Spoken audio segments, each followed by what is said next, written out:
Welcome back, everyone, to Everyone Needs an Aquarius. We took a week off because Dom was, I got my wisdom teeth out, y'all. And I got dry socket.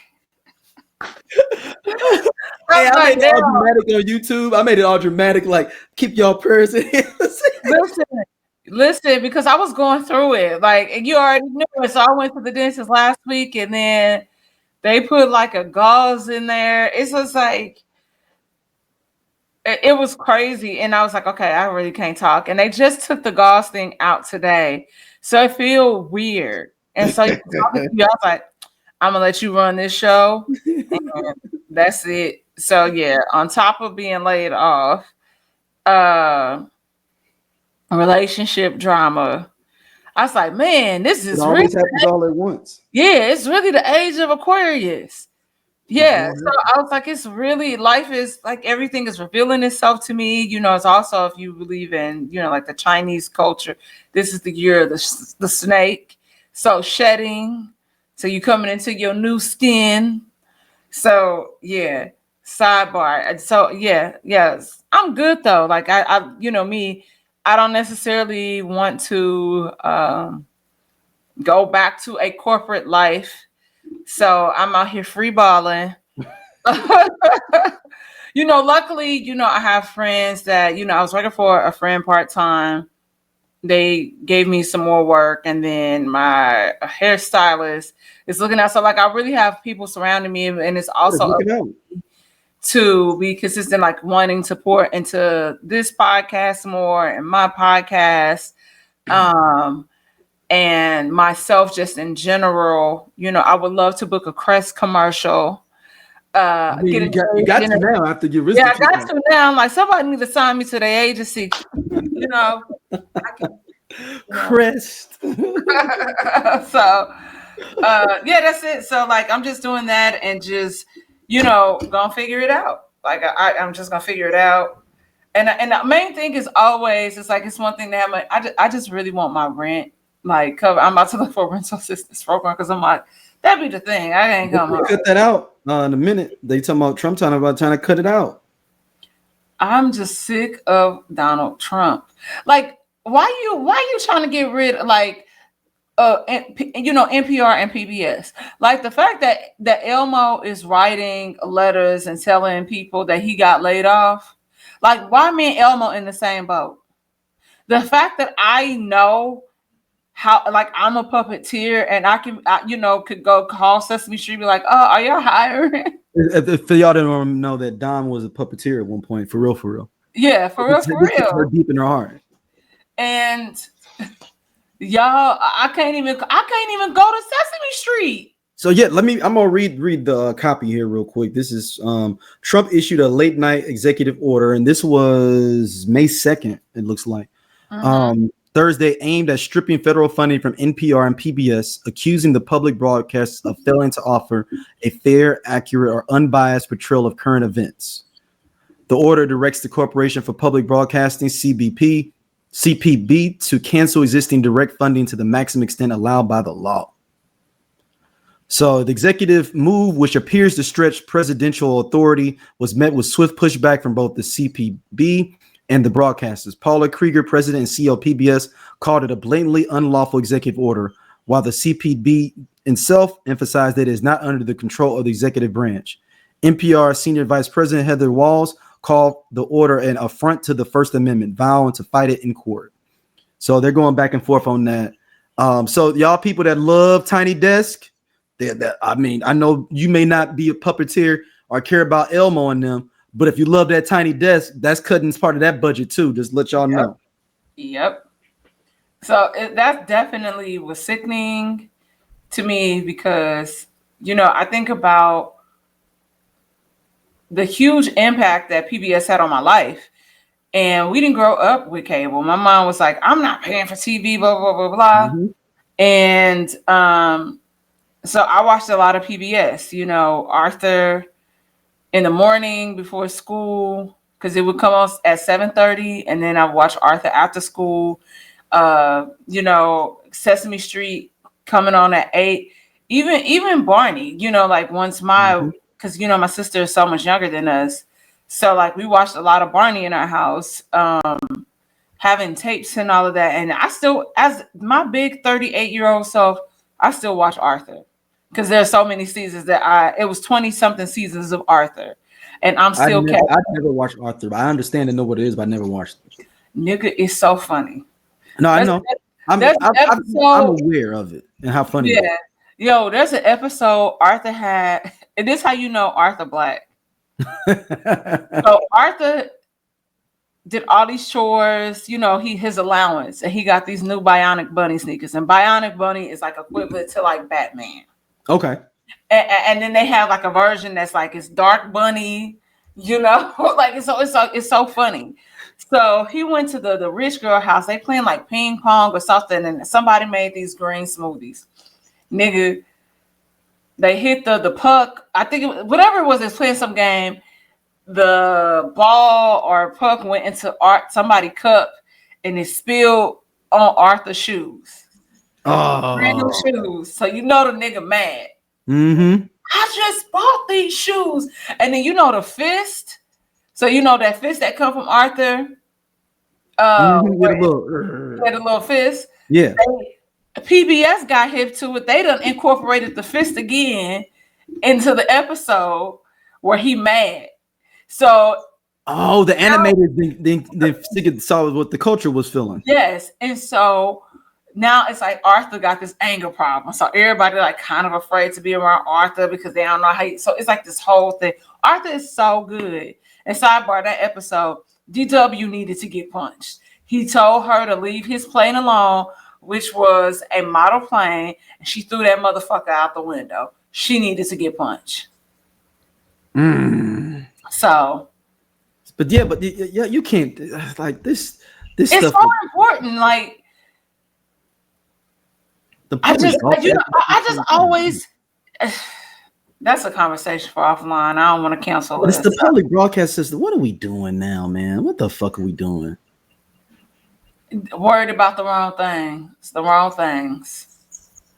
And you know, like a lot of people that are saying that, oh, this isn't real, or you know, this like you want kids to be miserable like us adults. Like the kids don't deserve joy. Oh, yeah. Like it's like you took advantage of, you were able to take advantage of Arthur and all these different shows as an adult, but now you don't want the other kids too. Same thing with like Clarence Thomas. I don't think he don't look like a person that like anybody in his camp. They didn't watch that shit, because if they did, they would have a little more sense. Every kid watched Sesame Street though, yo. I don't think Donald Trump. Well, he would have been too old anyway. No, Sesame Street started in the 60s. Yeah, I don't think Donald Trump was watching Sesame Street. I don't think his kids are watching Sesame Street. I think that they are just, I think people like that live in a bubble and have no concept of what reality is. And so they do things that impact other people that are important as this way to gain control. And if they do that, I feel like everybody else needs to rally behind those two networks. And that's where you donate your money instead of to a dumb bitch in the park calling a kid nigga. Since you said that, we could transition into that topic real quick. So everyone knows this woman named Shiloh that was called a little 5-year-old autistic kid a nigga, because supposedly he's trying to take something from a kid. But now her GoFundMe has $800,000 allegedly. But the world's nigga nerds have struck back, and I'm gonna play their strike back against the system of this GoFundMe. Here we go. You are mad about that Shiloh woman profiting off of calling that young black child the N-word. Watch this video, and I'll be right back.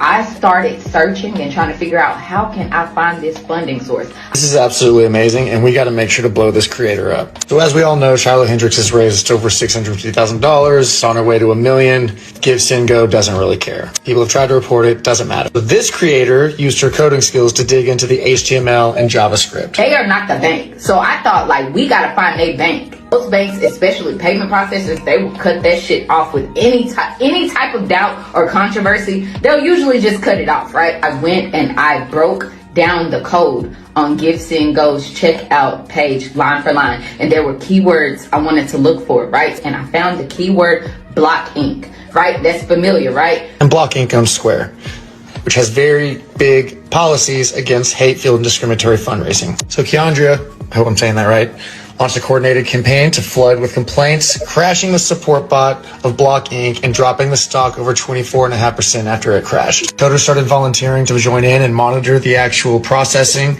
and what you saw is they tried to switch it over to Stripe. She's urging people to file complaints with the FTC and the CFPB. It's only going to help increase the chance of a paper trail and holding platforms like this accountable. Also, side note, she does mention that she is receiving death threats, but to go ahead and tag her in this information. So if you are a white creator particularly, tag the original creator. You can file a complaint with Square or Block. You can email Square directly. You can report to the federal agencies and then obviously file and tag the original creator that had this idea. And if you're wondering what the end goal is here, I'll let her finish it out. I'll tell you about this payment processor and their so-called policy. Now, Square and Block Inc. have a policy that details that not only do they have the right to pause your payouts, but they have a right to hold the funds indefinitely. If they find that you violated their policy or if they stop payment for any reason, they have the right to hold that money to protect them from disputes. So we're hoping that they hold the payout and those assholes never get refunded. Oh, I love me some black women. I love. All right. Dom. So love us for real. Like, look, they dig deep. That's what I'm saying. Yo, you can't do nothing no more in this internet age, man. People will find it unless you go off the grid and then you come back on the grid. They figured out all this stuff through the blockchain. They started attacking all the payment processors that were supporting them. And look, we may get some justice in this.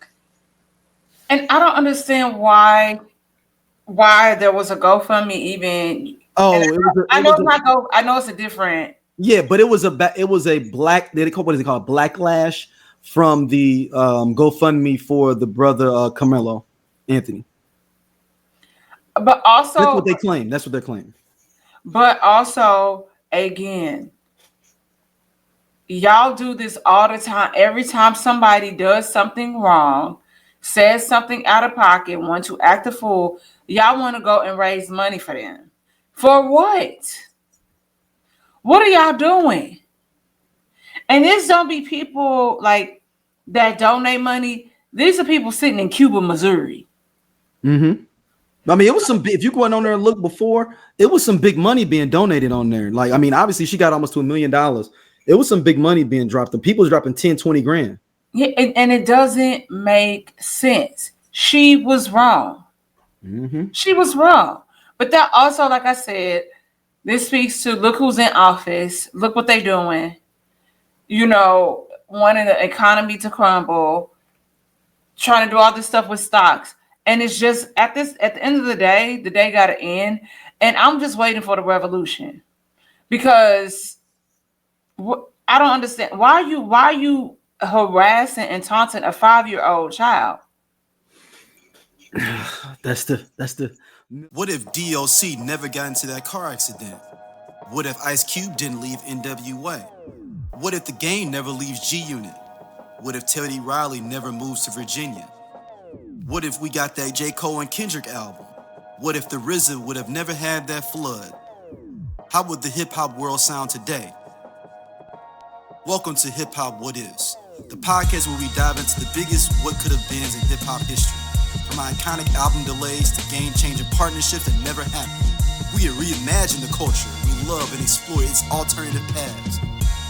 And you are now at Hip Hop What Is. $1 million question, as they say. Like, why would you do that to a kid? It doesn't make sense. And I'm just, you know, in part of this reset, you know, from being laid off, there are certain things at the moment that I just don't consume. And the news is one of them at the moment, just because I deserve a level of joy, of peace, and I don't want to be bothered. And It's not that I don't want to be informed. It's just it's just too much, and it's sensory overload. Because there's no way in hell your dumb ass out. Honestly, I'm not even shocked. No, I'm not shocked at all. Nothing shocks me anymore now with people inability for kindness or I mean, you look what we got in office, man. I mean, and nothing he can do is wrong. He literally could come out, shit on a mama, and they'll be like, I mean, what did she do to Trump for that happening? It has to be a good reason. They will literally twist anything up to make it be a positive for him, regardless of how wrong it is. And it's the same thing they said about, Ronald Reagan and how the country is still paying for, Reaganomics. 100%. 100%. Because that's when everything became about greed. It was about, money rules. We were already a capitalist society before that, but it was more in the fringes. Like you start getting the unions fucked with, you start getting a lot of them, like the stock market crazy, like the movie Wall Street, the original movie Wall Street. That was the type of thing like, we just got to get money, whatever it is to get money. That's when you starting to see jobs shipped overseas and starting to do anything you can to try to get over on different people. Minimum wage. What do you mean minimum wage? Let's keep that as low as possible. What do you mean this and this? What doesn't matter if people are sucking up bad air in their neighborhoods. If my factory is over there, I gotta get this money. Yep. And then in the early 90s, it got real bad. People really don't discuss it. And this was under Clinton, was deregulation of all that of a lot of shit. So you got to think about deregulation made it the ability that you only got fucking 2 radio stations in the fucking country, or you only got 5 record labels, because before you couldn't own a whole bunch of radio stations everywhere in the country. You only could own a certain areas. It was, the rules of monopoly were very, very more, collapsed. Man, the deregulation happened. That's why you got conglomerates where it's not too many of different things now. It's like 5 record labels now, 4 studios, 3 radio conglomerates, and then it ends up watering down all those different. And we're just talking about just entertainment products.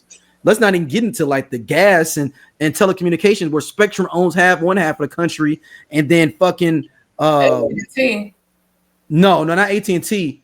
What's the other one on Xfinity, and the other one is out of Philly? Comcast. They own the other side of the country. You know what I'm saying? Like, I mean, yeah. No, you're right. And it sucks. It sucks. Yeah, it's a thing, man. And I love to shout out to them sisters though, and brothers that were able to make them moves. Get this cracking though on this thing. I appreciate y'all making that happen with this. All right, let's get into the meat and potatoes here. I know. You know what? Let's go DDG. Haley. I feel like we need the rest of the time. Yeah. Let's get all our regular topics out, and then we could just ride out. So I don't know what's going on with this situation. I saw you send it to me. Yeah, so moments ago, Halle Bailey claims DDG chipped her tooth, destroyed her Ring camera, and more in shocking restraining order filing. Halle Bailey says she's done with DDG's alleged abuse, filing a police report and asking for a court order protection from the father of her child. According to court docs, Halle claims the abuse turned physical in January, although they broke up in October. DDG came to pick up their son, Halo, and Bailey tried to discuss a visitation schedule while buckling Halo into his car seat. She says DDG became agitated and repeatedly yelled, "Get out of my car, bitch." As the baby cried, Bailey grew nervous about letting DDG drive off. She says a struggle followed, and DDG allegedly pulled her hair, slammed her face into the steering wheel, and chipped her tooth. Despite crying and being in pain, the singer rode with him to his house to ensure Halo's safety. Once his family took the baby, she left hysterical with bruises and a chipped tooth, supported by injury photos and submitted in the court docs. In March, so country. In March, she alleges DDG entered her home uninvited, went into her bedroom, and texted her a photo of an empty bed saying, "How I know what you've been on." Halle interpreted this as him accusing her of sleeping with others. Okay. So, yeah, this is unfortunate. Just an unfortunate series of events regarding them, because even prior to her having a baby by him, the internet aunties have tried to warn her of this guy just based on his behavior alone. What was it about him? I don't know. I don't know anything about this. He just kind of has like a little bit of incel behavior. And they were saying how she was too good for him. It makes sense that Drake was talking about he loved his new album. All right, now I see what's going on. Okay. And also, when he's like made songs and said things about him being jealous that she was kissing somebody else in The Little Mermaid, as if she's not acting. Like, that's her job. She's getting paid. He's also shared information, in music regarding her strained relationship with her family. So hold on. So was she not getting along with her parents? Yeah, like her and Chloe don't really talk to their parents. Now, if something has changed recently, I don't know, because that's none of our business. Right, but I didn't even know that. Wow. Exactly. We know because this nigga has bought her business to the internet. So it's just very unfortunate, especially when kids are involved. And, like I said, y'all need to go call a therapist. Y'all need to seek help. Y'all need to be better. Y'all always be so quick to put your hands on somebody. But you wouldn't do that to another man. You're not going to buck up at another dude. Because you're probably going to get your ass beat. Dang, so DDG gets the still, but I've never heard his music. I don't know anything. I've never heard his music. I know he annoyed the hell out of that little boy. That baby be so agitated. And that was the other thing, like a part of that order, like she also wants him not to be able to have him on his live social media streaming just because of his behavior. Like, he was not communicating that with her. You looking up, you on Case and I, like, my son is on Case and I stream. Like, we didn't discuss this. But this also, like I said, y'all just gotta be careful. Everybody ain't worthy of you. Everybody ain't worthy to be your baby daddy.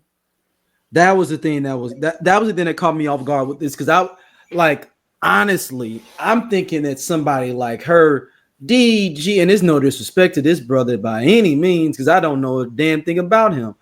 But I'm thinking that she should be with Damson Idris. Like, that's the kind of vibe, that's the kind of guy I would see her on her caliber. You know what I'm saying? Yeah. That's just me personally. I don't know anything about DDG, brother. I don't know you, and maybe I'm just old man, and I just see a couple of cats, and I'm like, oh, those are young dudes. I'm thinking somebody like that. Or I would have even been cool if she was messing with Mac Wilds. Well, he's probably a little too old for her, but he's also I think he's like married or. Oh, my bad, Mac. I didn't mean my bad, Mac. I think he's married. I know he got some kids. I know. I love his last album too. Tristan Wilds, Mac Wilds, for people that don't know from The Wire. He 35. You right? Yeah, he looked too. My bad, Mac. And he is married. My bad, Mac. I was like, I think he's married. Okay, that's how old I am. I'm sitting there just naming people from The Wire, just in my mind, like, because I was like Michael B. Jordan. I'm like, damn, he's too old too. Well, he old enough for me. That's true. Yeah, he old enough for you. And he an Aquarius. That may not work. It might not work, but it could. It could. Oh, I'm trying to think. I fight for that. Don't understand what I'm saying? Like, those younger now you gotta be an actor. Like, no disrespect to, I know what he's got going on with what's the Osaka, Naomi Osaka, but like Corday, you would think that she would like, that's the caliber guy. I did not know about this man until he was with Halle Bailey, and there's nothing wrong with that. Me neither. And that's what but it's just his vibe. Even though his pictures, he looks kind of suckerish. I'm not gonna front. That was just my thing when I saw him, and people could say I look like a sucker.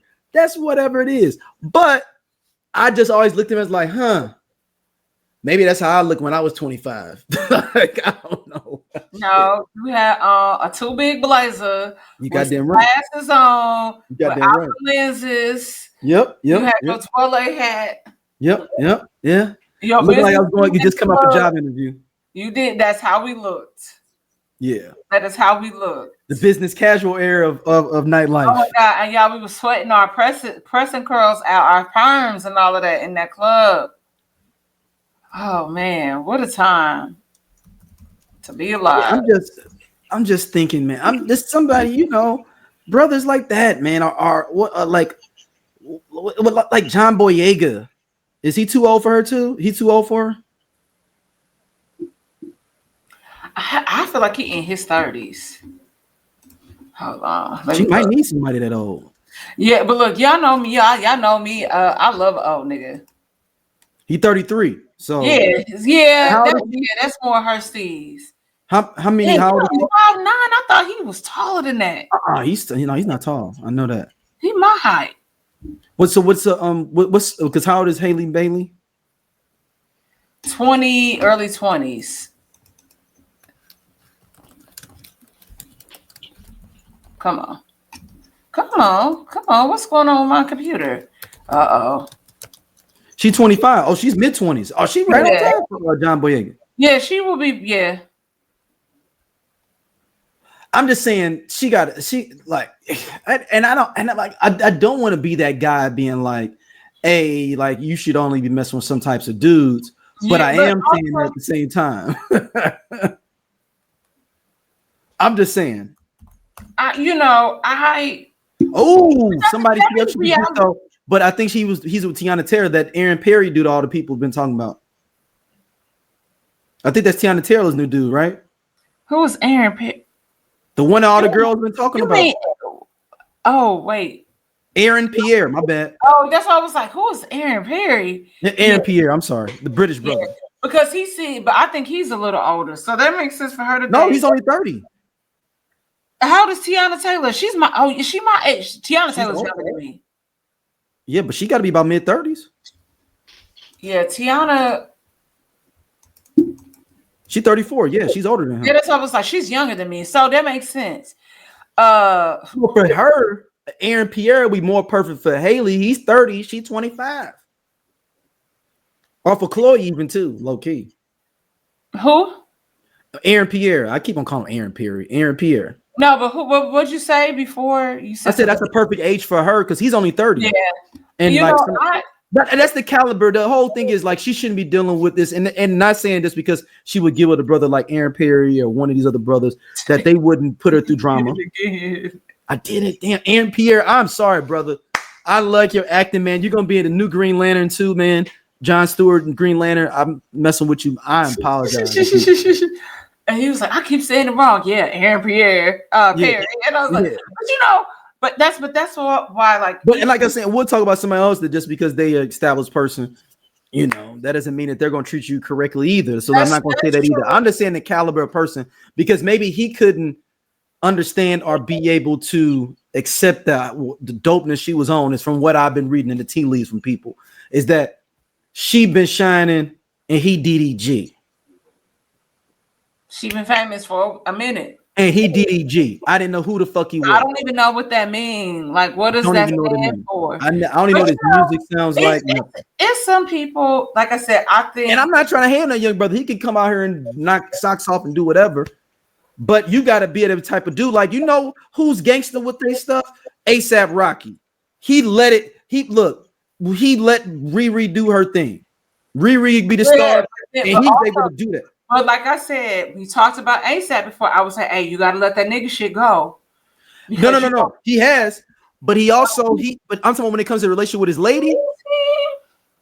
Has he let that nigga shit go? Well, for the time being, yes. Until ultimately proven, he was acquitted of the charges. All right. Yeah, I mean, yeah.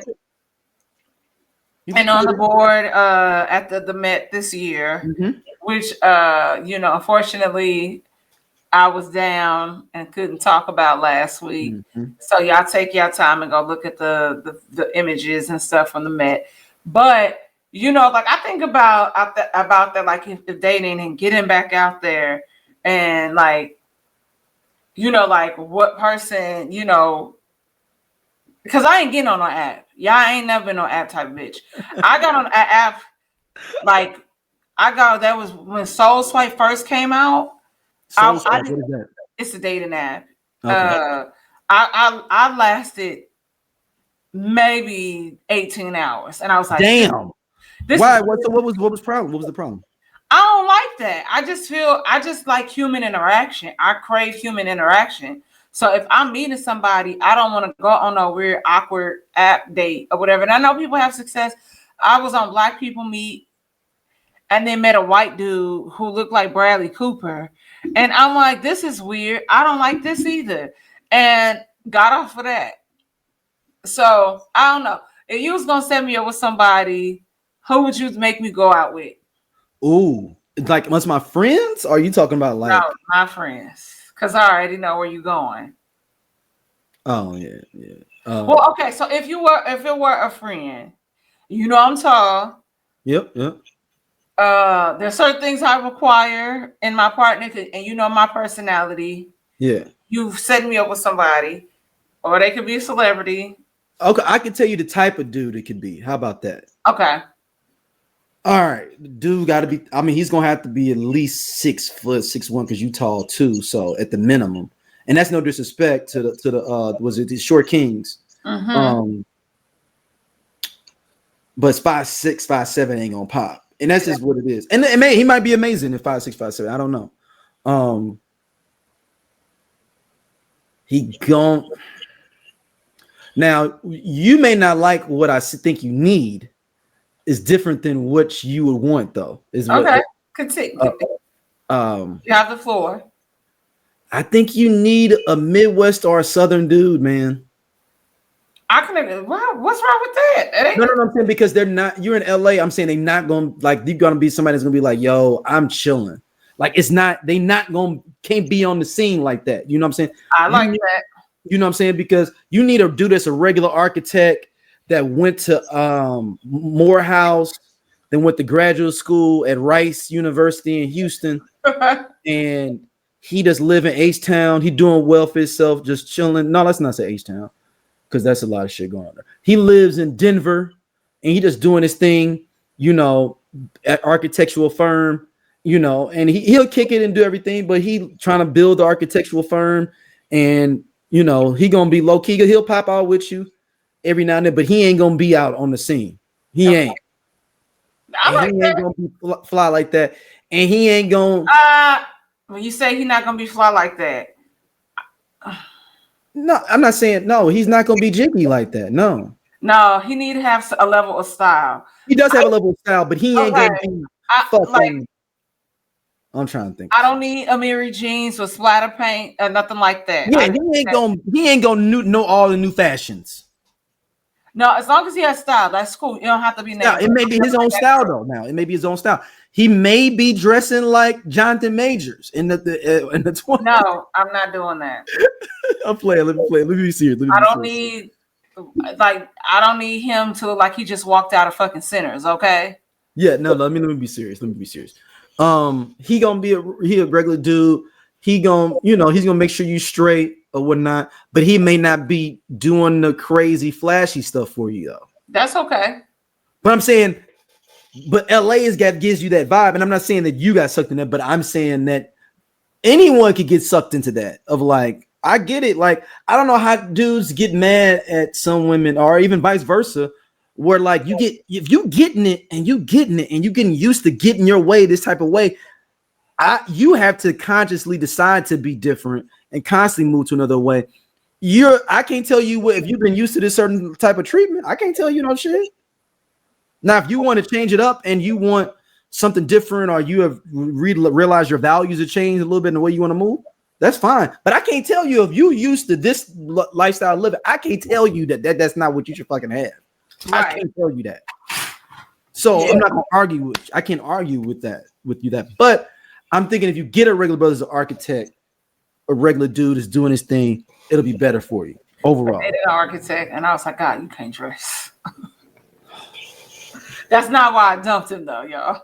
Right, and I'm not saying the architect is going to y'all those stories another day. That might be. And I threw out a random thing. He could be a financial advisor. You know what I'm saying? Just on the basketball team. What do you mean he on the basketball teams? Okay, never mind. Okay, so let's move on to our next topic. Yeah. So we got our guest, my man Cornelius Anthony from Simply Champagne podcast on the podcast network. Look, I'm Doja. They sleep. Yeah, we part of Just Posted Podcast, man. The best show on this network. Come on, check, girl. Seriously, man. Just Posted. It's just me and Doja sitting back talking about what the fuck going on in the world and the streets. We said labor of love.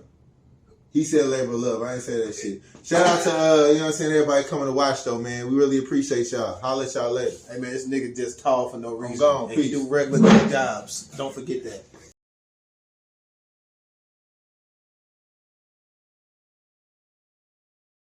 Hey man, look, we look. I got video stuff for you too to introduce this topic here. Y'all know the turkey leg hut has been under fire for the least a year and a half, 2 years. They smoking like them turkey legs. Yeah, literally. They literally smoking like them turkey legs, man. So hold on, I'm gonna play the news report. The official, because Dom didn't even realize that she thought that their spot got burned up. She didn't realize that he was putting out his job. Hold on, I'm going to play the news report. The judge has ruled that Lynn Price has to stay in custody pending trial because there are no conditions or combination of conditions that the judge says will reasonably assure the safety of the community. He's accused of orchestrating the arson at bar 5015. The judge wrote as an apparent act of revenge. Surveillance video showed the crew Price allegedly paid $1,400 to douse the patio in gasoline and start the fire in June of 2020. An FBI agent testified last week that Price wanted to be co-owner of 5015, but the owner didn't want him involved, and Price wasn't happy when he found out 5015 was selling crawfish using the turkey leg hut's same supplier. That explosion destroyed the building, and Price has now been charged with arson. The judge said by clear and convincing evidence, Price is dangerous, and these alleged crimes happened while he was on supervised release after serving federal prison time for income tax fraud. The judge found the weight of the evidence against Price is strong and that he has a history of violence or using weapons. We also learned in court last week that Price allegedly coordinated the sale of marijuana out of the once popular restaurant on Alameda. We have reached out to Price's defense attorney this afternoon for a response. We're waiting to hear back, and we'll update that at click2houston.com. But if convicted, Price faces up to 25 years in prison. All right, so I just want to play y'all. Hey, you better take a plea. He better take. I'm gonna play a close up of how dumb these niggas are. Yeah. Look at these guys. Oh, they're gonna be. Oh yeah, that's a preview for later on. Look at what they doing, dog. Look at them. They got on. They ain't even got no masks on. These idiots ain't even got no masks on. Y'all don't have gloves on. Nothing. So break this down for us. You are Houstonite. You are a sommelier. You are on the scene there.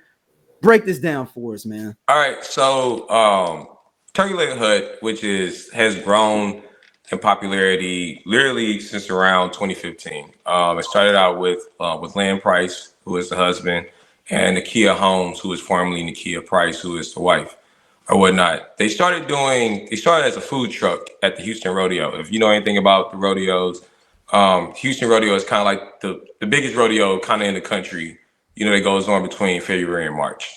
It was kind of like their way of that's what a lot of businesses do in Houston. They start either food truck wise or they do pop-ups here. And that was kind of their way of getting known throughout the Houston area. And it kind of blew up. It did blow up.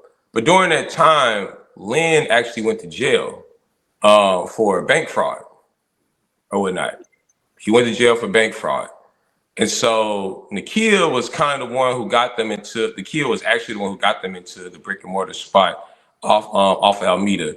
If you don't know about Alameda, Alameda is kind of like, it used to be considered third ward, but they rezoned it to consider the art district to raise those price values up for those yuppies who were moving, because it's really close to downtown or whatnot. It's literally based like right outside of downtown, in between downtown and what we consider the medical center area or whatnot. And he wound up getting out of jail, and he was on the scene. That area also is kind of like what we consider like our Black Wall Street area or whatnot. So on and so forth.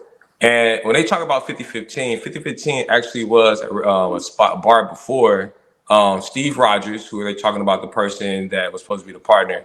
I don't know if you want to call Steve necessarily a restaurateur, a person who has different restaurants, but he's more so like a person that has like a series of clubs and bars around the city. He's a club entrepreneur. He's a club entrepreneur, I would say for sure.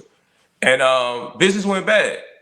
Steve wound up buying 5015 from a white lady who had like a series of bars. She wanted to get rid of it, and he wound up buying it from her. And a good friend of mine actually was one of the chefs that worked there. The crazy story about the whole bombing thing is ironic for me personally, because I was there actually the night before that happened. And actually that was the weekend that my wife actually came down. At the time we were dating, our first time seeing each other in about 15 years. She wound up coming down there the next day that it actually happened, or whatnot. So it's kind of like crazy how everything went down. And so just to give a series of like the issues and problems that Turkey Leg Hut was going through, you mind if I go down the issue? Yeah, go ahead. Go ahead. So, go ahead. Okay. It all really started around 2019 or whatnot. Turkey Leg Hut, it sits basically on the main street, which is Alameda. Imagine basically like Kings Highway. You know how Kings Highway is, a natural bridge. You have your main street and you have like the houses behind it. Yep. All right. So they were smoking turkey legs like crazy. So, they're in a very kind of like I said, they turn into the art district. So it's not just us that's over there. There's a lot of other ethnic groups and so on and so forth. Smoking so many turkey legs, people start complaining about the smoke.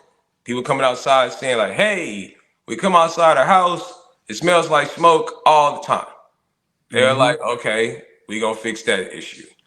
The next issue that became a thing was that the dress code. When Turkey Leg Hut first started, there was no dress code. Listen, when I say free for all, it was literally free for all. I'm talking about bonnets. I'm talking about like bikini wear, the fluffy slippers, all that. There's just show and tell. And they began to want to change kind of like their image to kind of be more of a stable restaurant. And people around Houston were like, why all of a sudden now you want to change it to be change it now. So they kind of rubbed people the wrong way. So also in 2020, this is when Steve Rogers, who was basically one of the co-founders of the physical establishment, the brick and mortar spot, was like, hey, I'm not getting my money. So he sued the company for $1.5 million, and he won. Now, okay, so this is before he got 50/50. This is around the time he first bought 5015. Okay. When he bought it and renovated it, that's when the explosion happened. I will say this: Turkey Leg Hut got a lot of issues with fire. It's a lot of fires that's going on. I ain't talking about just burning and cooking some turkey legs. They got a history with fires throughout this whole story, which we'll get into down the line. So 5015, but the thing about this, give a proximity of like how close these restaurants are. They're basically like two buildings down, but across the street from each other. Yeah, it's like 0.1 mile if you look it up. Like literally, Almeda's type of place. Like if you go on Alameda, it's like the cross street is Alameda and Southport. We go there. Me and my wife go there all the time. It's a popular hangout spot.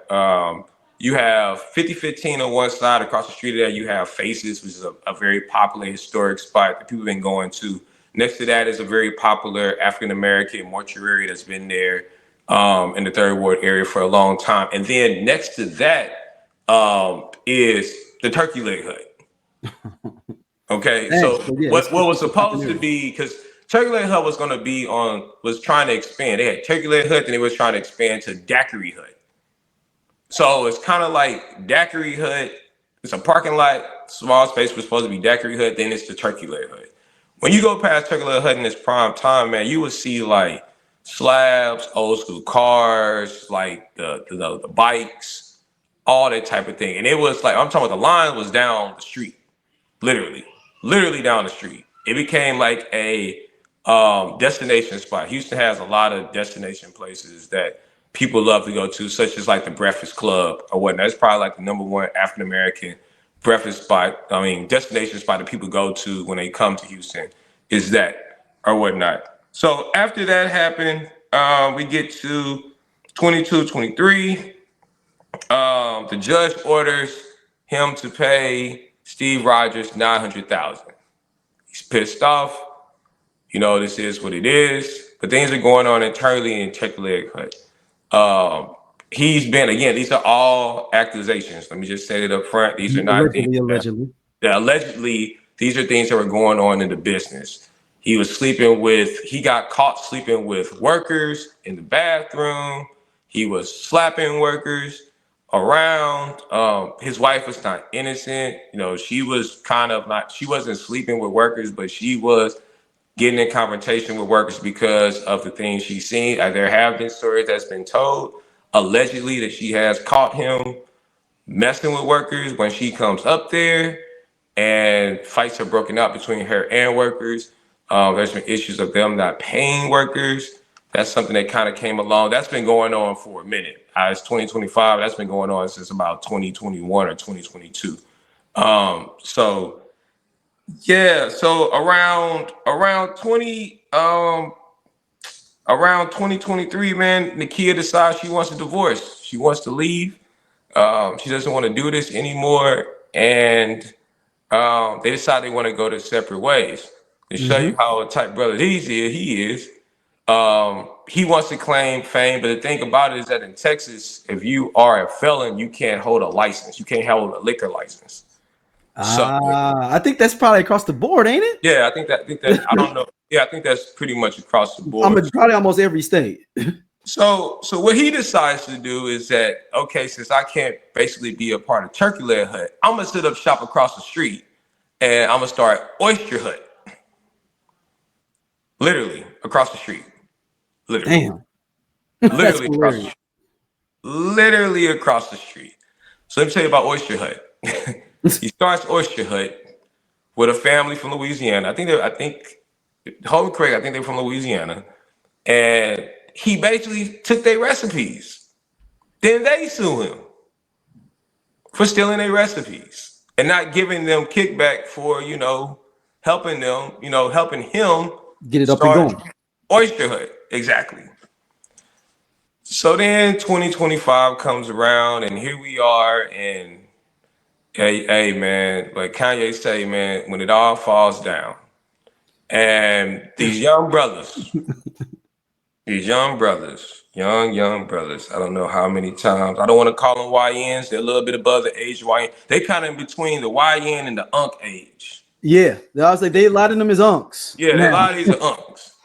And I would say this directly. It's not allegedly. I can just say this straight out. We all knew when the bombing happened here in Houston. We knew who did it. It was just a matter of time of when it was going to come out, if it ever came out. But that was just one of them hood things, in Houston of like, yeah, Lynn did it. And I'm like, no. And then I was like, oh, the feds got involved? Like, this is a real thing. I remember I told you, when it happened, I said, listen, man, we all know who did it. And think about Steve Rogers. Steve is a good dude. I can honestly say that. He's a good dude. He's a very stand-up person. He always does his business correct. So if you getting sued by him, there was some shadiness going on. Absolutely. He's not the type, he's not a street person. He's 100% about his business and his businesses. And he stands firm with that. Like a lot of black males who are in the club industry here in Houston. And so it just went bad, man. And to risk your life in the feds for $1,400. Yeah, okay, yeah, that's my next thing. So it was 1,500 that all four cats got, not 1,500 each, right? No, it was 1,500 total. That's a light bill. That's not even that's not even bail money. You can't even buy a section. Like, let me tell you, if they would have went to Turkey Leg Hut, they couldn't have got a table. Dom, you was reacting. What you got on this? And Dom, thank you. I had no words. Cause them niggas didn't even get $1,500 each. I thought they got it each. No, ma'am. They not only did they get $1,500, but they went and burnt the car that they did it in. So that's the other part of the indictment. The indictment is not only for the burning of 5015. They got arson for burning the car afterwards. And then hold on, I'm gonna go back. I forgot to leave this part out. When the feds were about to actually raid the Turkey Leg Hut, the office mysteriously caught on fire. But then also like a policeman or something, they burn up a policeman's car on accident or something? They stole the police. That's the old school car. They stole a police officer's old school car to do the stuff that they did at 5015, and they burnt it up. That was his old school. And that's what got it. The motion for was like you burn up a cop's car up. Exactly.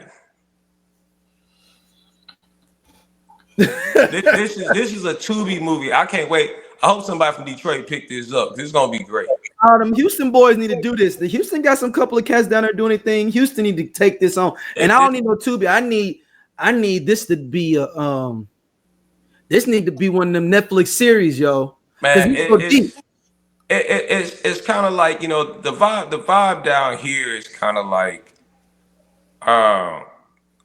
people empathize with Nakia because, you know, Nakia, she was, you know, but she scammed some people out of their bread though too. Absolutely. I can't. She's not innocent in this either. Taraji Henson's got a player in the TV show, y'all. In the TV, my mini series, Taraji Henson plays Nakia. Dom plays Lynn.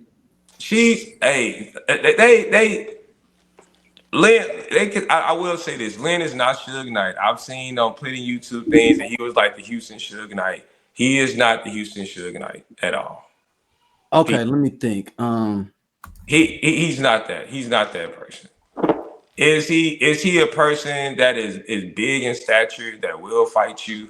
Yes, he was having fights up there, pistol whipping people, and yes, he was that person. Was he a person that was feared in the Houston streets? No, I would not say that at all. No, I wouldn't say that. Okay, he's a very respected person in the Houston street. But as far as like, you know, like you remember Omar Epps. I'm sorry?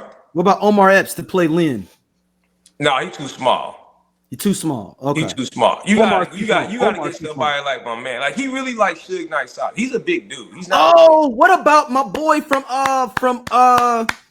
Queen Sugar, Hollywood? Oh yeah, that would be perfect. That'd be perfect. That he plays on Bookie. Yeah, that'd be perfect. Hold on, what's my name? If I can get his full name out. I want to get. But Don, I'm sorry, I didn't mean to cut you off. So what are your thoughts? Omar Dorsey. Oh yeah, I was gonna say when you said Suge Knight statue, I was like, who? Omar Benson Miller? You know what? That wouldn't be a bad one either. Yo, and that's her cousin. That's my cousin. So from Sinners. What is his name? Sugar Cornbread. Okay, he can do it. He can do it. But that dude's like 6'6", 6'7". Lynn, I would say. Yeah, Omar real tall. Cornbread is a little bit more rounded than Lynn. Lynn got like. So Omar Dorsey would probably be more appropriate, right? Yeah, he got more. Lynn got like penitentiary like stature, like size.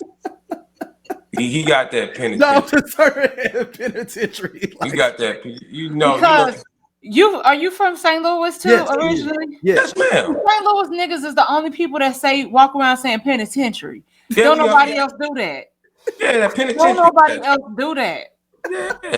I don't have no words because this is a lot to take in. And it went from bad to worse. To worse. And that ain't even no, Dom, you don't know that. So the wife is being sued by the food company for $1.2 million. Oh yeah.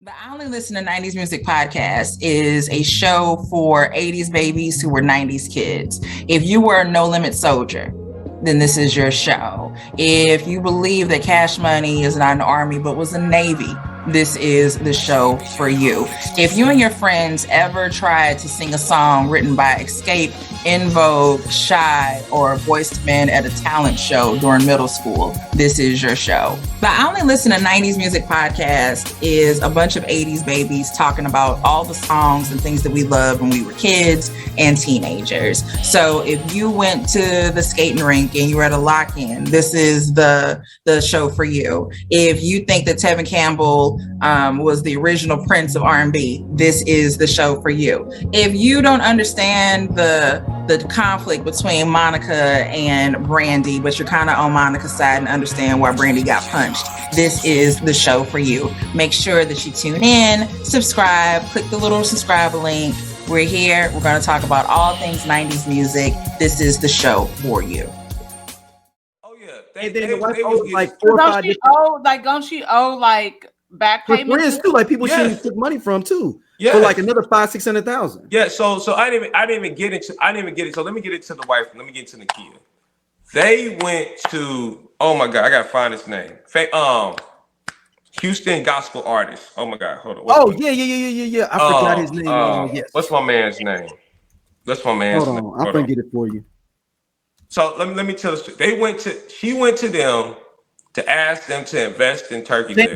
James Fortune. Oh, he was cute.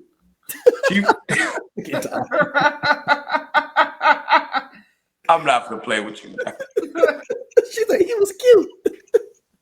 They went to James Fortune and his wife and asked. The kid went, not him. This is after the divorce or whatnot. He wound up, once they decided to go to divorce, they gave her basically control of the company because, again, he's a felon. He can't really hold a liquor license or so on and so forth. And it went to James Fortune and asked him to invest into the business. And I feel like I kind of remember that part. Look at him sipping the tea.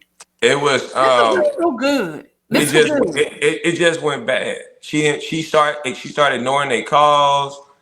There was no return on anything. Voicemail. $300,000 from him. $300,000.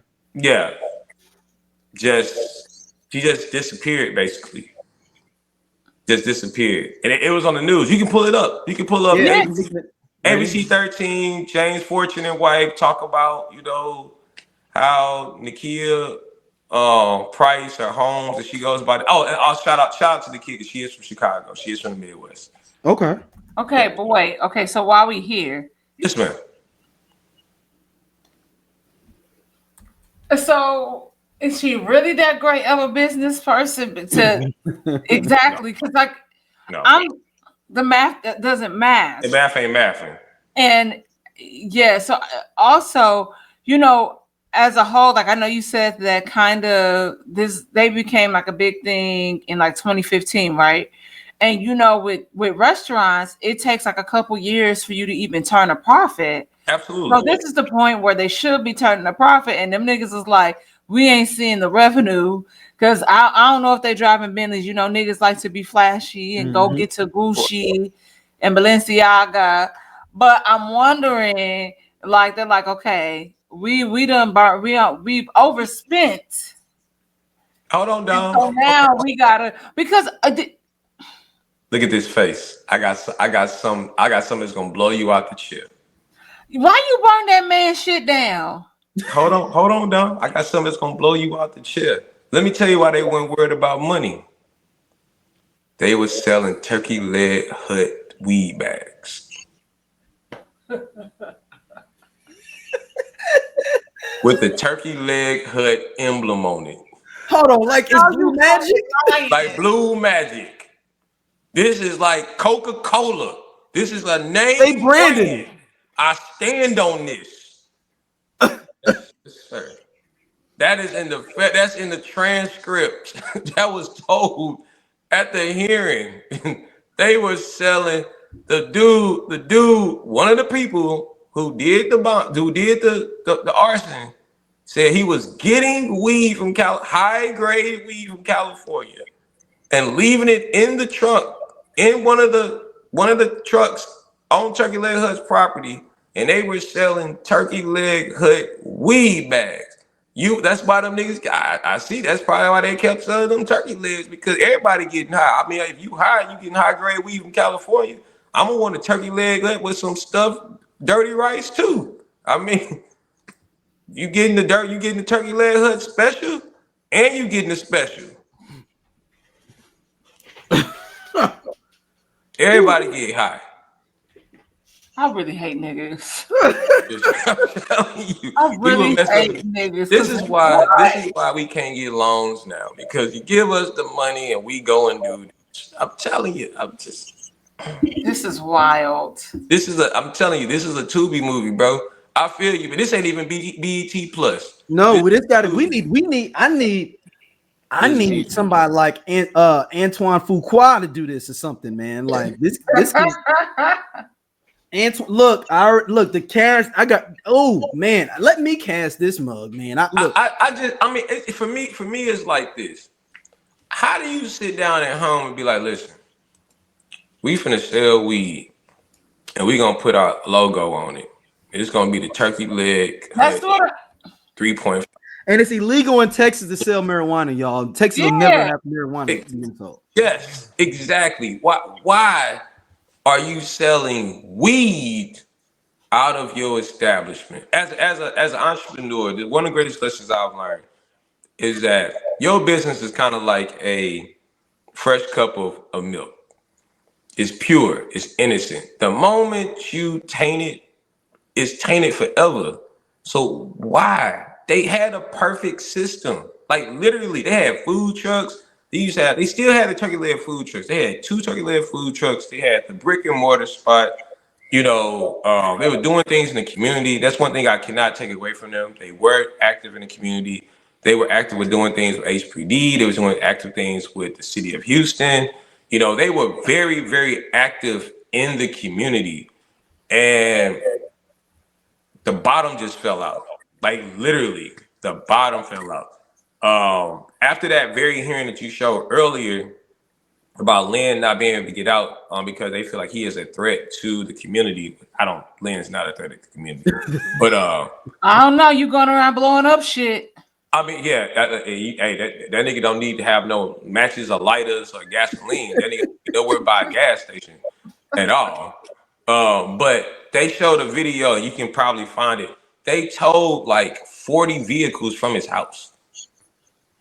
40. I'm talking about motorcycles, old schools, luxury, like 40 vehicles from his house. That's how bad it is, man. And and the thing about it now, which his wife don't understand is that since you guys are divorced, now you can be a witness.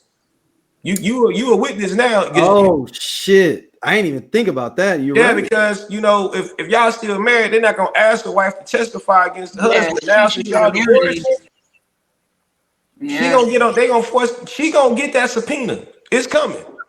Yep. It's coming, man. Unfortunately, but that's just the reality of it. Yo, okay, y'all. Antoine Fuqua, I got you on board. Taraji Henson, Omar Dorsey, or we could flip it up. If y'all want to get real jiggy with it, get my boy from Harlem, the attractive light-skinned dude that's buffed. Oh, Tyler Lepley. Boom. There we go. If you want to keep it younger, I got my man's there. And then who can I get to play the young lady if we don't give her? Taraji may be a little bit too old for the role. Give me somebody. Who's somebody that can play that Chicago chick that's a little educated, but they still, try to fight some girls at the bar type thing. I ain't gonna lie to you. When I think of Lynn, I think about my man from Dirty D who got shot, who died, saying that it was Damaris Harvey. Yeah, my man who always play a bad guy in every. Yeah, Damaris Harvey. Yeah. Like that. That's more. That's like Lynn. They can redo. They can use the characters from Dirty D and redo. They can redo a Turkey Leg Hood movie. And everybody can fit in. Straight up, man. You know what? Maybe you just do get the Detroit and Houston actors to do this. Maybe we don't need to to go that high. I mean, the thing about like being from St. Louis and being from the Crip, this would never have flown. This would not have happened in St. Louis.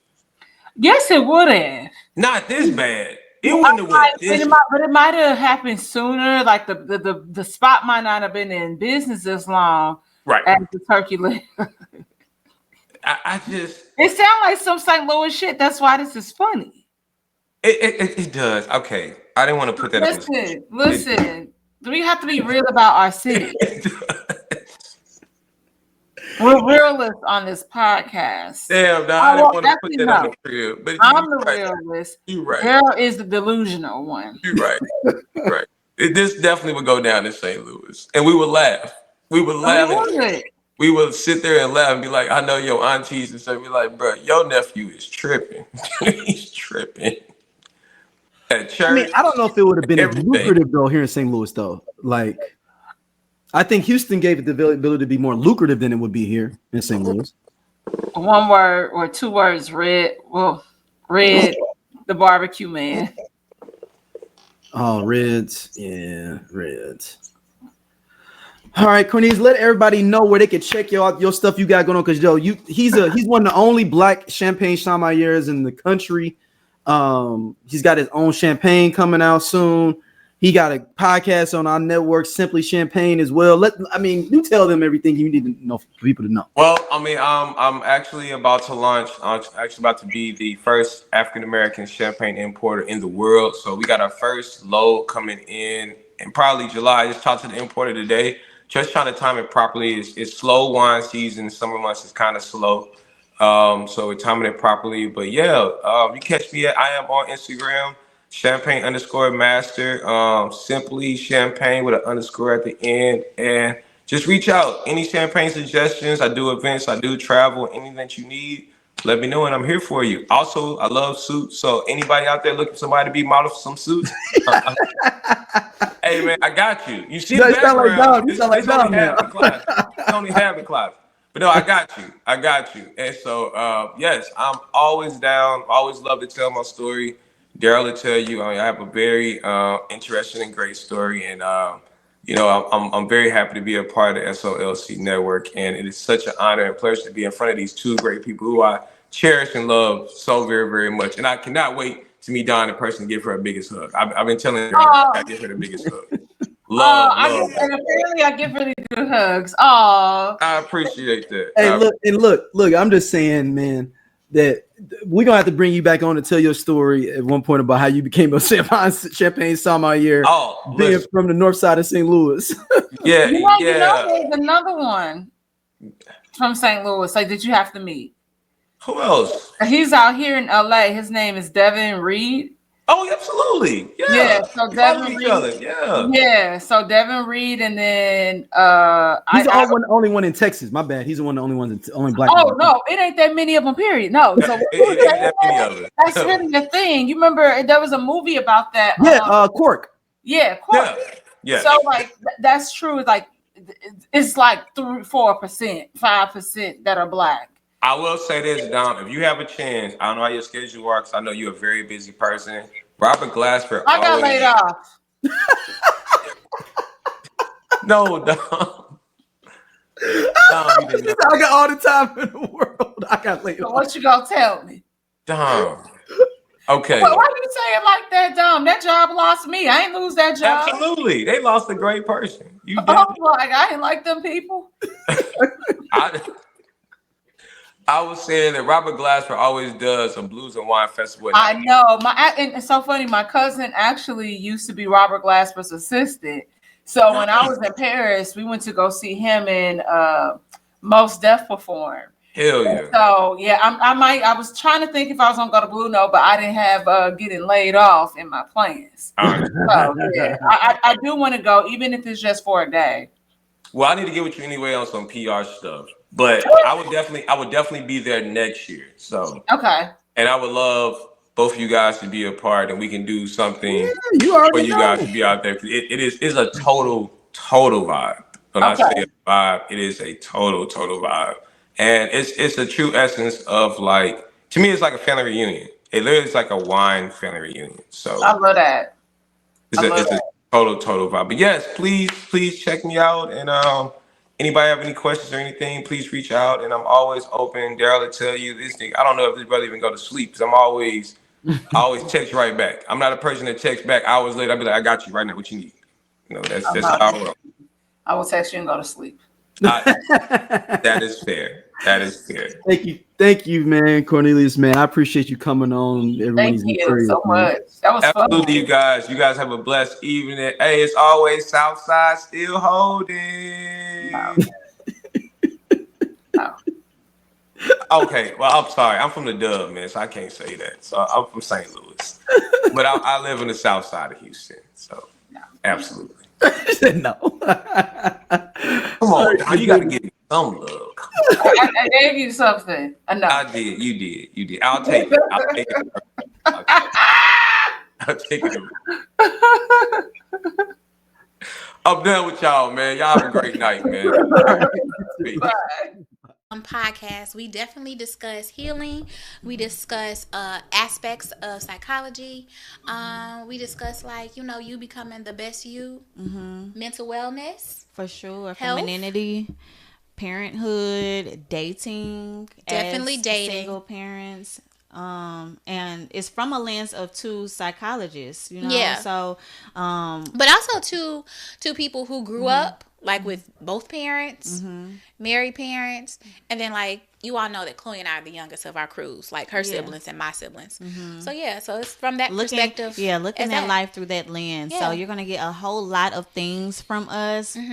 From us being women, going through life as parents, and all of these awesome attributes. But yes, womanology, the study of women. The study of women. Smile on my face because hold on. Oh, I didn't even introduce this, y'all. Hold on. Let me introduce this. You did, and I was like, oh shit, we're just going into it. Yeah, no. So in Burkina Faso, there is like West Africa is getting bucked, as they say. And Southern Africa too. They knucking and bucking. Yeah. And I ain't mad at him. Brother named Ibrahim Traore. He is a general, but he's also the president of Burkina Faso. When he came into office, he kicked out all the French that were there, anyone that was English, and said, y'all can't get our resources no more. Good. Like, that's it. None of that cutting off. He started making more money with it, giving money to the people, giving jobs, getting different things going on within Burkina Faso, because Burkina Faso was considered like a fifth world country. I know third world is the only thing, though, but they were super low on GDP when it comes to the world. But they start building up their infrastructure, building up things like that through him. But now outside sources are trying to get him overthrown. But the whole Africa is now like, no, that's the vibe we need to be on. We need to be on protecting our own resources. And you see what happened just a few weeks ago. See all them white people got kicked out of South Africa. And we're now taking in, which we know why, because Elon Musk and all there's a couple other cats that are supporters of Donald Trump that are South African, white South Africans. But the black South Africans, and we're going to get into Ibrahim Traore in a second, the black South Africans have decided that we doing reparations now. All that land that y'all got, we know where it came from. We taking it back. We're not going to just take it. We're going to do it the legal way. We're going to go through, parse it out. We'll steal it. But all these farmers are saying, like, well, they're taking our land, blah, blah, blah, blah, blah. Fuck them. That's the way I look at it. And they're not doing it just coming in with no guns and nothing like that. They are going through the court system, going through the correct channels, going through a process to be able to relinquish this land back to the people. Good. So Ibrahim Traore is a brother out here. We're going to play this video. It gives a little bit more about him too. And we can check it out. Yeah, I'm talking about Burkina Faso, and specifically its leader, Ibrahim Traore, and how he came to power and what that power looks like and means to black people everywhere. When I tell you this story, is just, first of all, you know how I love facts. So I'm only going to give you the facts. So Burkina Faso had a corrupt leader who bowed down to the colonizers from France. And one man stood up and said, enough is enough.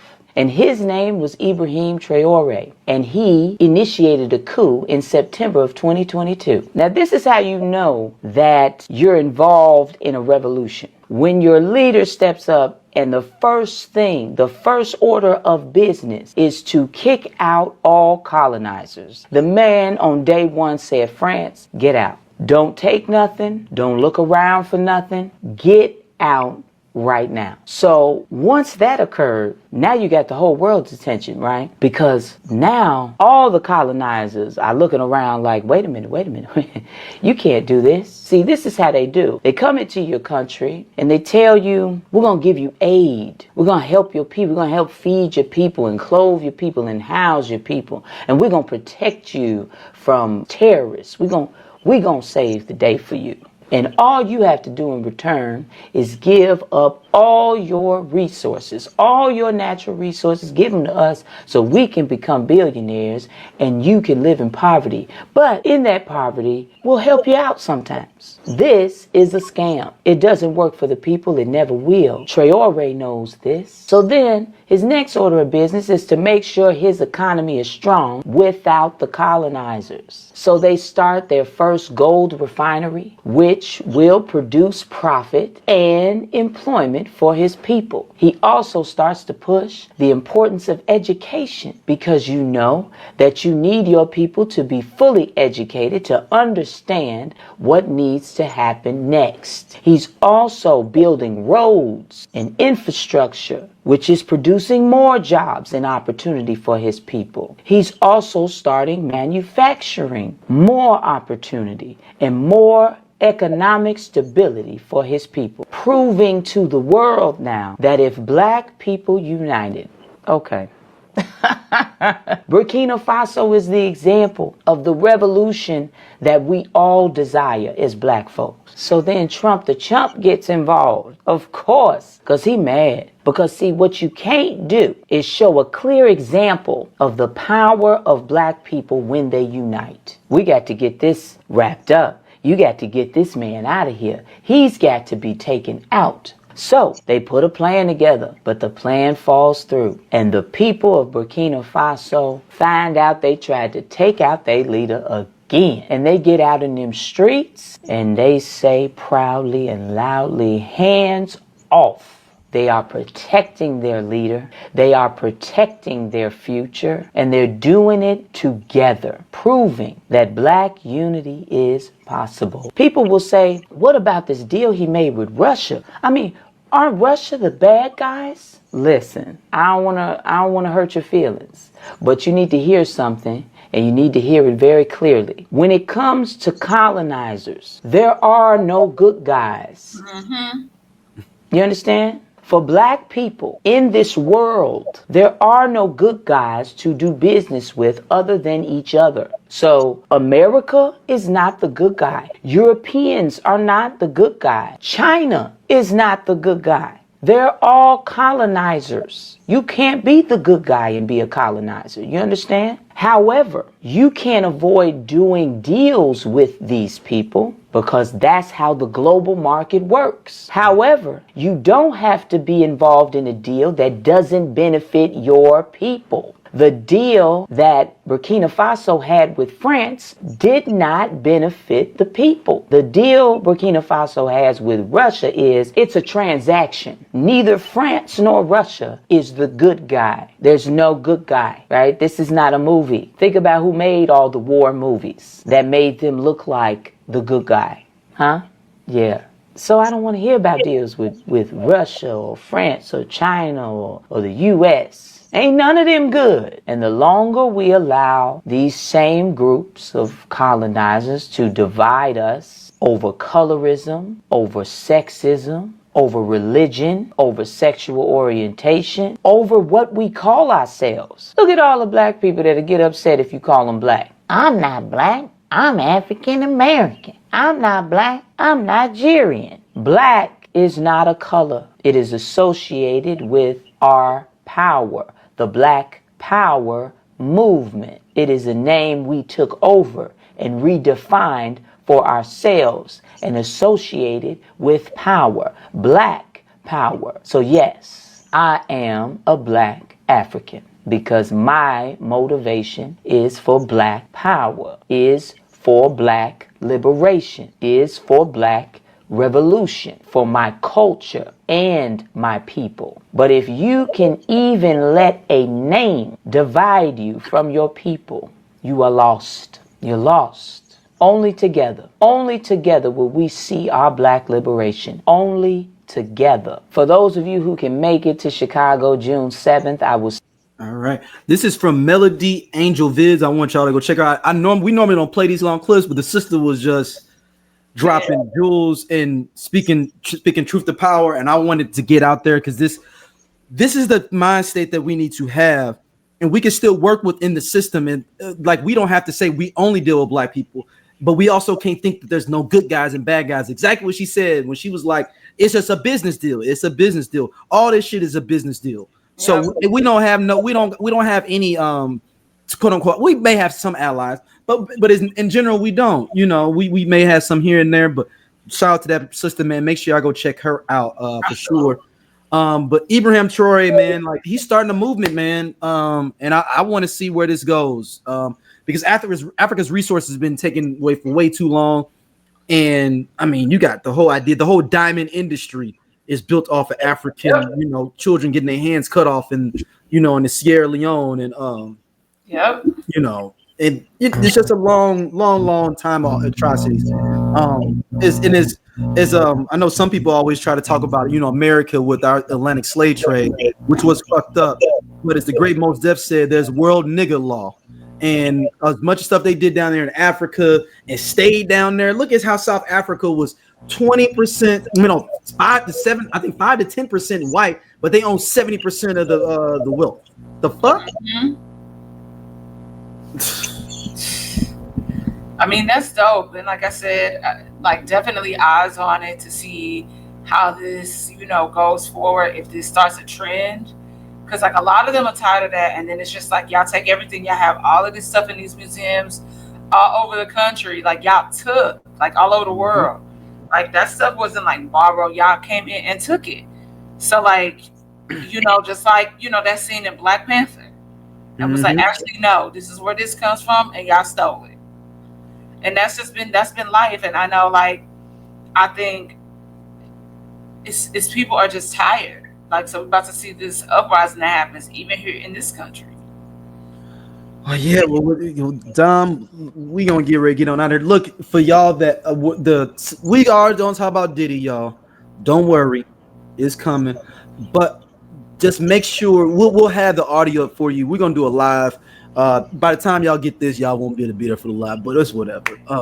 But we'll still have it on the webs, and I'll put it up on the audio as well for everybody. But Dom, where can people hit you up at and check out everything you got going? Y'all can find me at St. Angeles everywhere except for Twitter.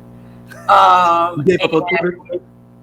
Well, it's a different name. And it's no point. I'm like, I've been on Threads. I've been on Threads more, so it's St. Angeles. I was wondering, I was trying to see if people were still on Blue Sky or interacting on Blue Sky. I don't know. I feel like I don't know. But definitely, I shot some content that I have to upload for my YouTube, more of lifestyle type stuff. So yeah, y'all subscribe and come hang out with me. And that's it. All right. Thank y'all for listening as always. And we'll be back. Check out me. Be ready for Surviving Diddy. It'll be in y'all feed. So just don't worry. Don't worry. We couldn't give it enough time as we wanted to today, but we gonna do it. We're doing it. It's still coming back, and we may be weekly at this point. Yeah. All right. See y'all. Peace.